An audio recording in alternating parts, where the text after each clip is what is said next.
Bonjour à tous, nous sommes Erev Shabbat Vaikra Taf Shin Peibet 5782 et aujourd'hui nous débutons Bezrat Hashem le troisième Sefer des Chamisha Chumshei Torah, le troisième livre des Chamisha Chumshei Torah qui parle essentiellement d'un sujet qui est celui des korbanot, les sacrifices, les offrandes qu'on offrait au Beit HaMikdash.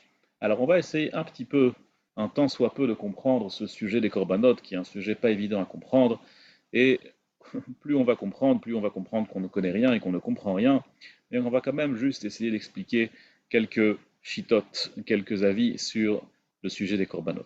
Le Rambam écrit qu'en réalité, pour qu'on passe de Avodah Zara, pour qu'on puisse passer d'idolâtrie vers la Avodat Hashem, vers le travail divin, Akadosh Baruch Hu devait nous faire un passage en douceur.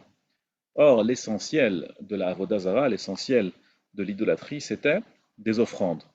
Et pas seulement ça. L'essentiel de l'idolâtrie, c'était les offrandes, particulièrement pour des bêtes que nous, on offre au Beit HaMikdash. Par exemple, c'est écrit que les Égyptiens, pour eux, la divinité, c'était les agneaux. Pour les Chasdéens, la divinité était les boucs. Et jusqu'aujourd'hui, comme on voit, les hindous, pour eux, la divinité, ce sont les vaches. Et nous, au contraire, Akadosh Baruch Hu nous dit que ces trois bêtes-là, elles seront utilisées comme offrandes au Beit HaMikdash. Tout ça pour nous faire comprendre et pour qu'on puisse intégrer qu'en réalité, il n'y a aucune autre divinité, il n'y a aucune autre force dans ce monde, sauf celle d'Akadosh Baruch Hu, et que tout ce que les autres pensent, à tort évidemment, que ce sont des divinités, alors nous on les utilise comme offrande au Beit HaMikdash, pour montrer que c'est uniquement Akadosh Baruch Hu la seule force qui règne dans ce monde. Le Ramban n'est pas très content, Nachmadi n'est pas très content de cette explication sur les korbanot, et nous dit qu'évidemment, ce n'est pas uniquement pour ça qu'Akadosh Baruch Hu souhaitait avoir des korbanot, souhaitait qu'on lui fasse des sacrifices. Il explique là-bas longuement, le Nachmadi, qu'en vérité, tous les sacrifices qu'on sacrifie à Kadosh Baruch Hu, il faut se voir comme si c'était quelque chose qui serait arrivé à nous-mêmes. Quand quelqu'un faute, il emmène un sacrifice au Beit HaMikdash, au temple, il faut qu'il comprenne qu'en réalité, lorsqu'on abat cette bête et on lui prend son sang et on l'asperge avec ce sang sur le Mishkan, sur l'autel, alors il faut qu'il sente et qu'il comprenne qu'en réalité, du fait qu'il a fauté vis-à-vis d'Akadosh Baruch Hu, c'est quelque chose qu'on aurait dû lui faire à lui, Rahman al-Islan.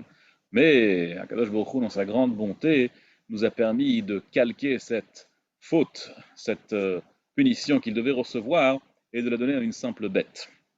Que ce soit comme ça ou comme ça, il faut comprendre que l'étymologie du mot korban, c'est un approchement d'Akadosh Baruch Hu. On s'approche, Milachon Kurva, on s'approche d'Akadosh Baruch Hu lorsqu'on lui fait une offrande, lorsqu'on lui donne un sacrifice.